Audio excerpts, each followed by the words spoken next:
Licença para a senhora, para a gente saber agora como funciona esse teste de DNA, que serve para provar se há ou não vínculo de parentesco de sangue entre duas pessoas. Vamos voltar com a Betânia Souza, que está com o especialista nesse assunto. Betânia? Joselma, todos têm direito à paternidade e essa comprovação ela vem por meio do teste de DNA. A gente vai conversar sobre esse assunto, como é feita essa análise toda, com o perito em genética, o Marcilei Alves Bastos, que está aqui conosco para poder conversar sobre esse assunto. Muito bom dia, seja bem-vindo. Bom dia, obrigado. Marcilei, eu começo perguntando a você como que funciona essa análise genética aí de DNA para saber a paternidade de uma pessoa.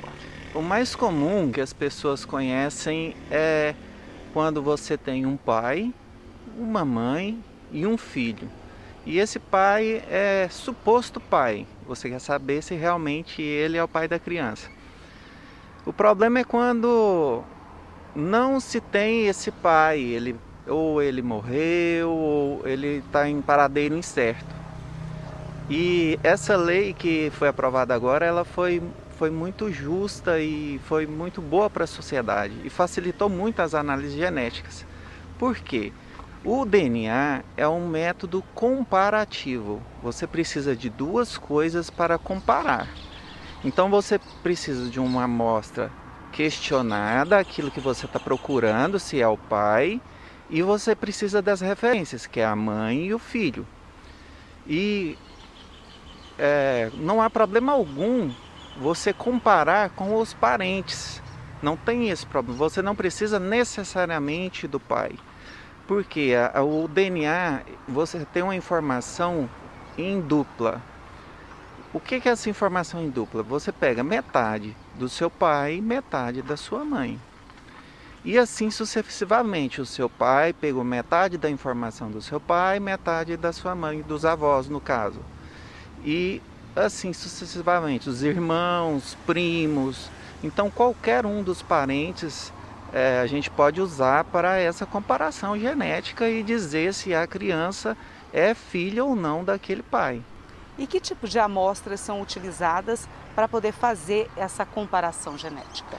Geralmente as amostras que a gente diz de referência, aquelas que a gente sabe de onde veio, a gente usa ou um esfregaço da mucosa oral, porque todas as nossas células, todas do nosso corpo humano, possuem o DNA, a exceção de uma.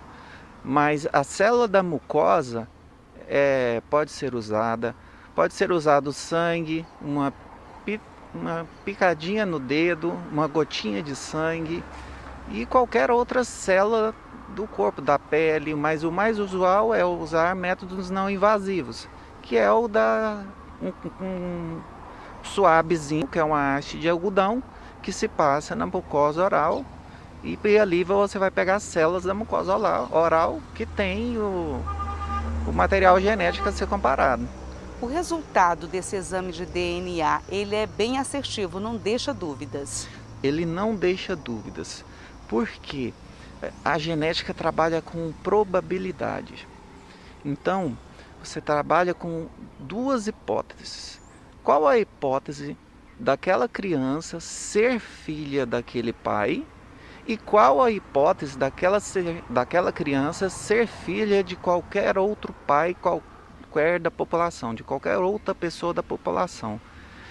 Quando a gente tem mais amostras, quando a gente tem parentescos mais próximos, essa probabilidade ela vai muito alta, na casa de bilhões, trilhões de vezes mais provável ele ser filho daquela pessoa do que de qualquer outra pessoa.